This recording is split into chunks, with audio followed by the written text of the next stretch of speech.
大家好，欢迎来到听书学史。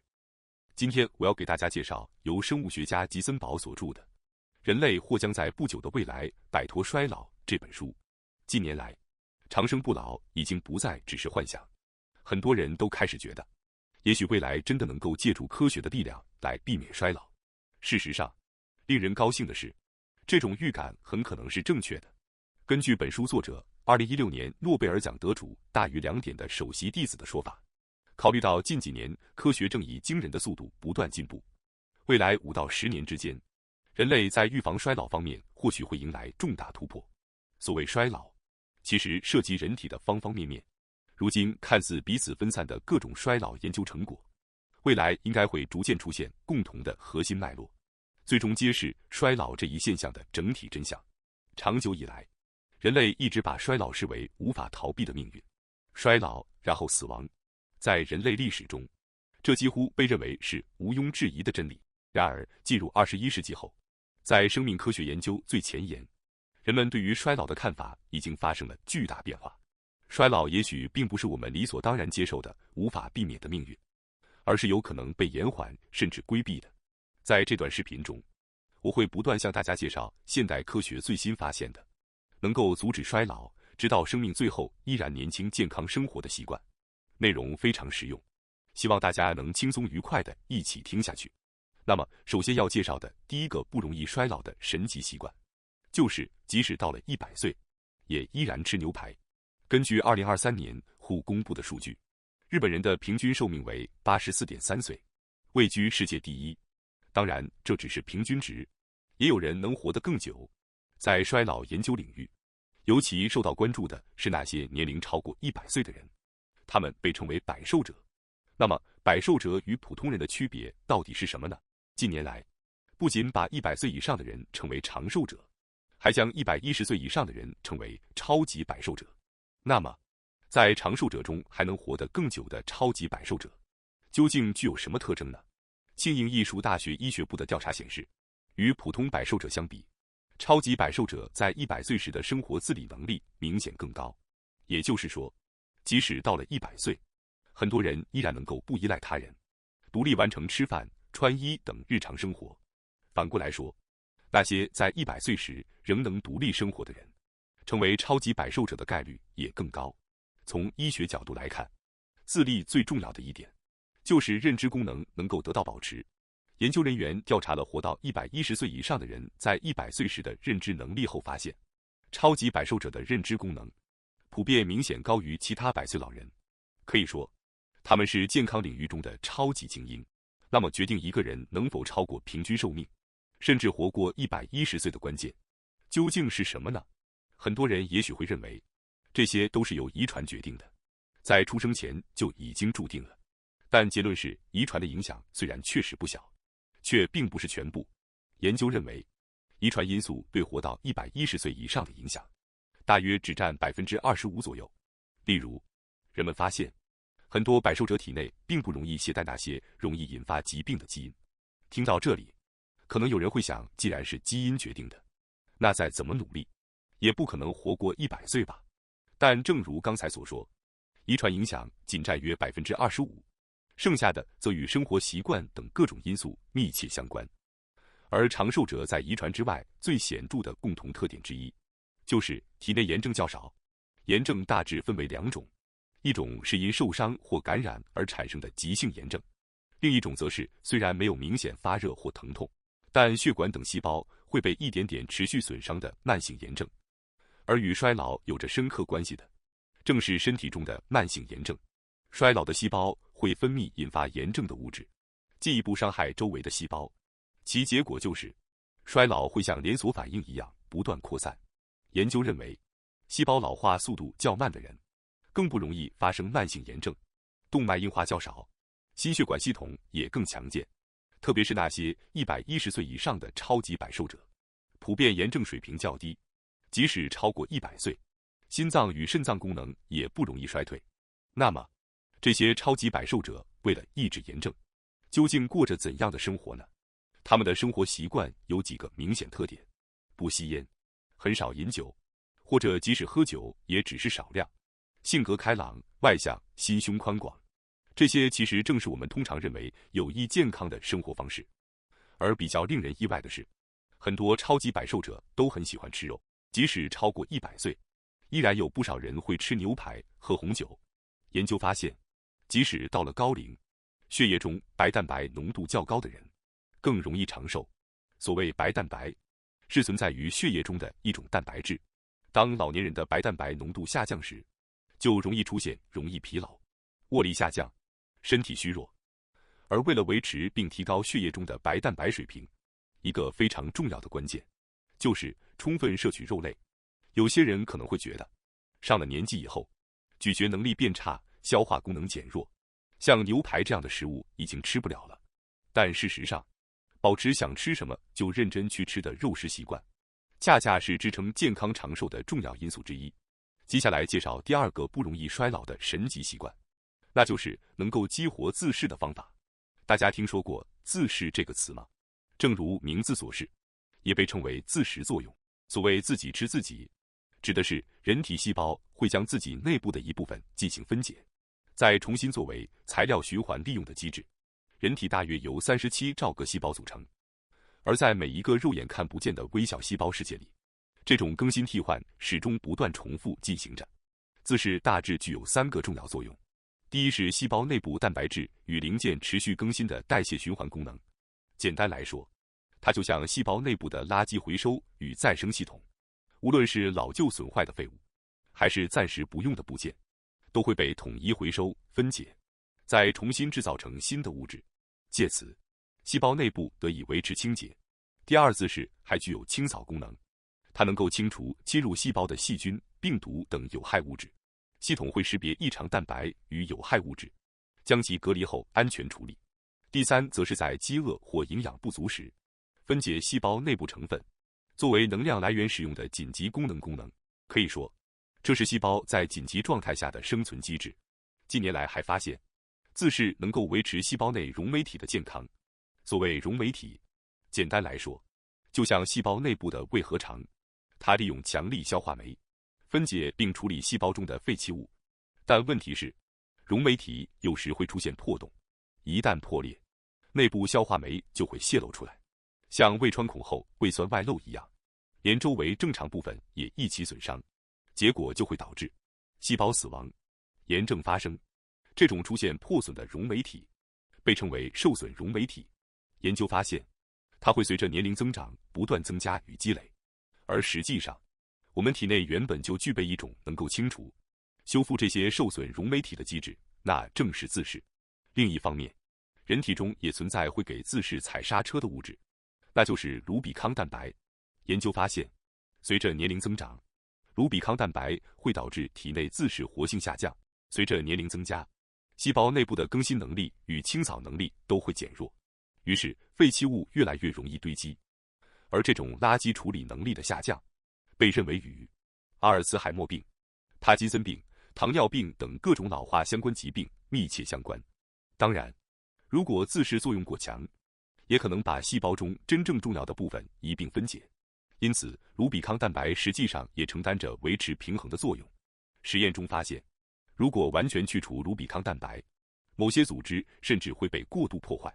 反过来说，若能够适度抑制卢比康蛋白，就能让自噬重新活跃，从而延长寿命，改善与年龄相关的疾病。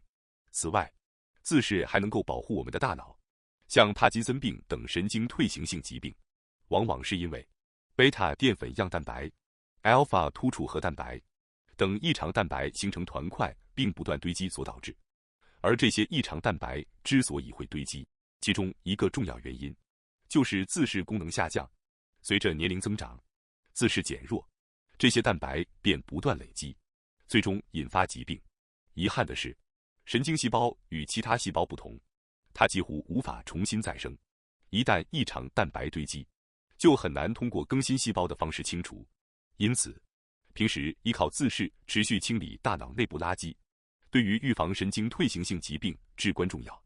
那么，究竟该如何提高自噬能力呢？首先可以从饮食入手。目前已经发现一些能够激活自噬的食物成分，其中代表性的就是纳豆、味噌、蘑菇类中含有的亚精胺。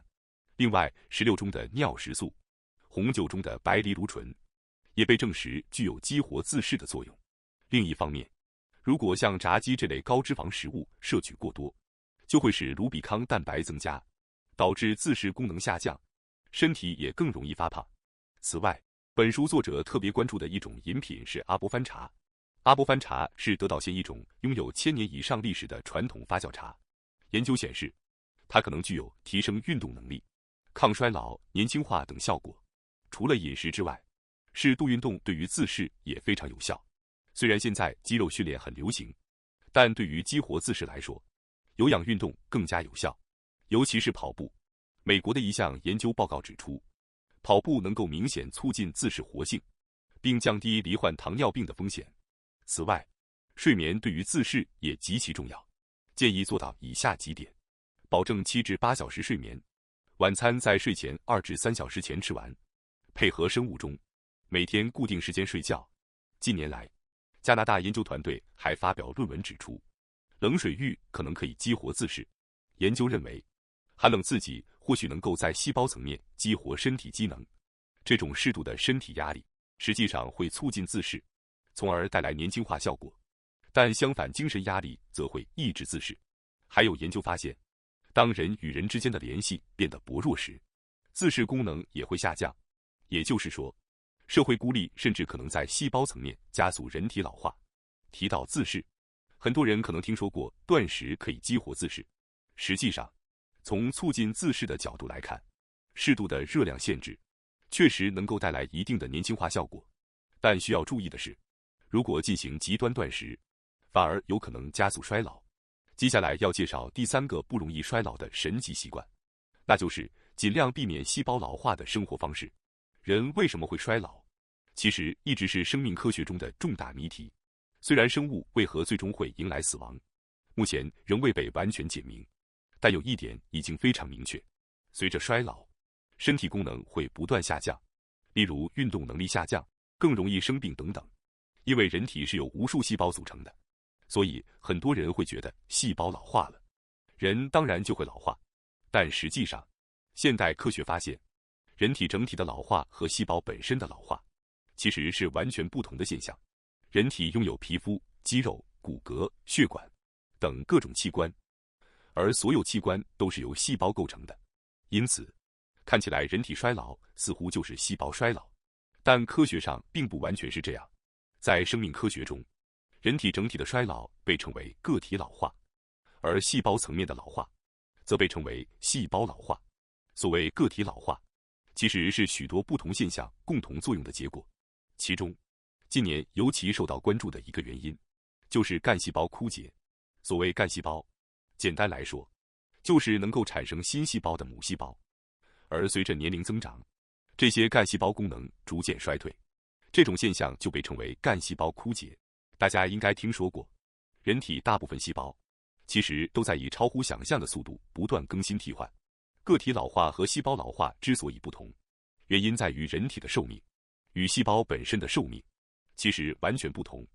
例如，大脑和心脏中的许多细胞几乎会伴随人一生持续使用，但除去这些特殊细胞之外，人体绝大多数组织的细胞其实都在不断更新替换。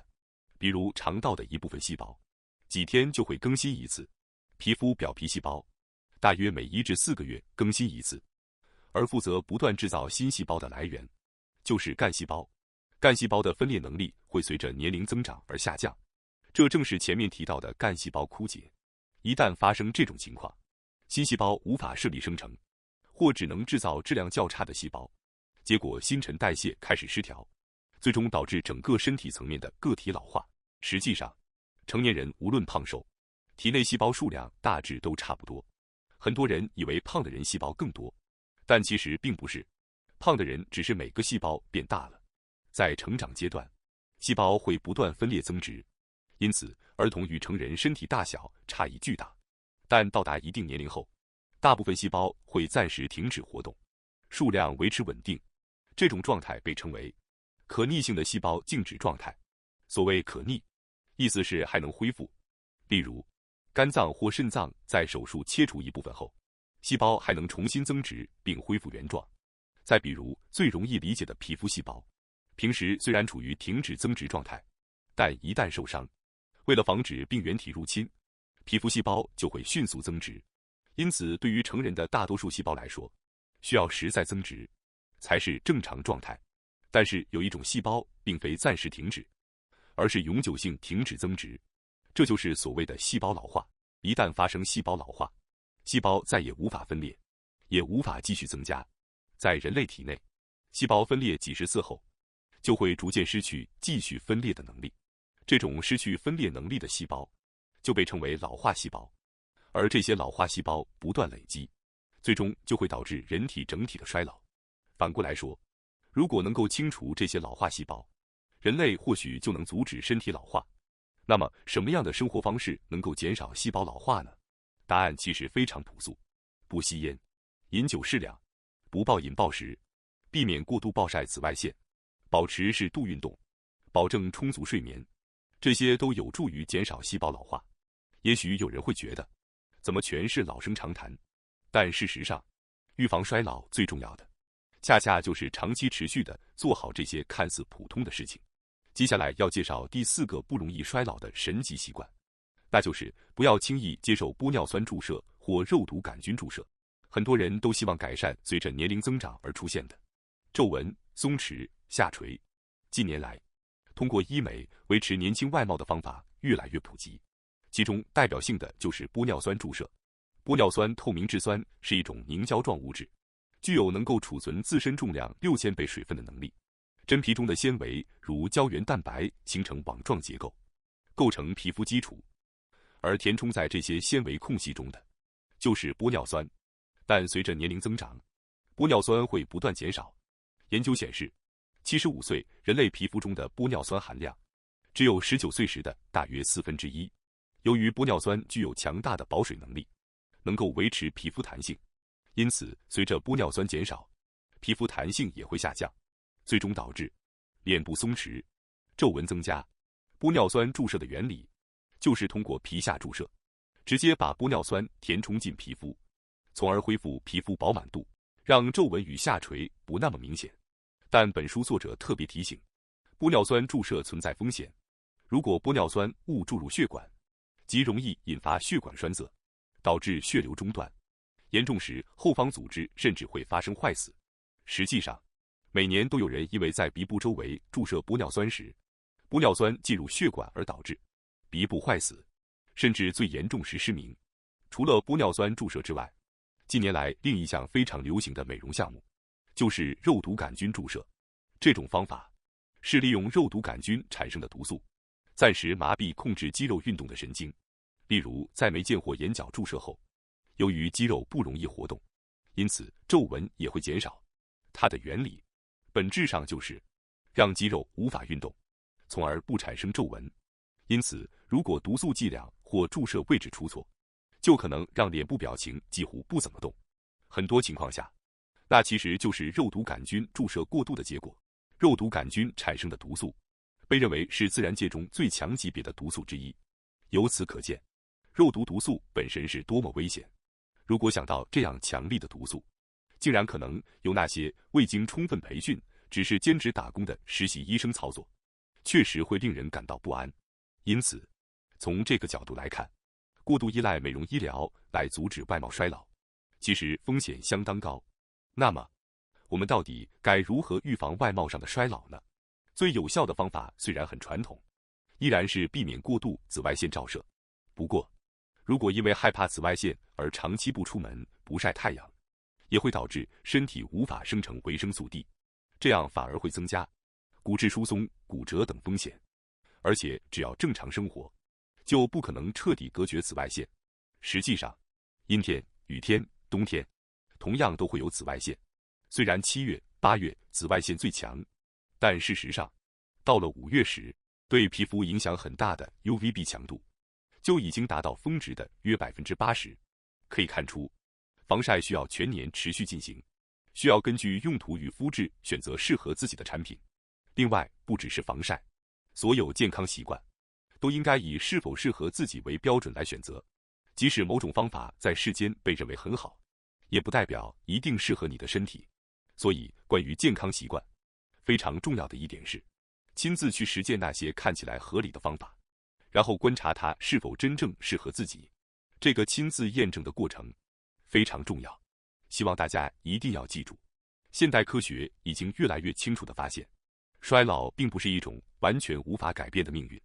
我们的每一次饮食、每一次睡眠、每一次运动，甚至每天的情绪与人际关系，都正在一点点影响着细胞的状态。也就是说，人其实是在每天慢慢变老，同时也能每天慢慢变年轻。那么，即使年龄不断增长，我们依然有机会保持健康的大脑、强健的身体、年轻的活力、独立生活的能力。真正重要的，也许不是活多久，而是能够健康、有尊严、有活力地活多久。感谢大家收看今天的节目。如果你喜欢我们分享的内容，记得点赞、订阅并开启小铃铛通知，第一时间获取我们的更新。在下次的节目中，我们将继续为大家分享更多有益的书籍。再次感谢大家的支持，我们下期再见。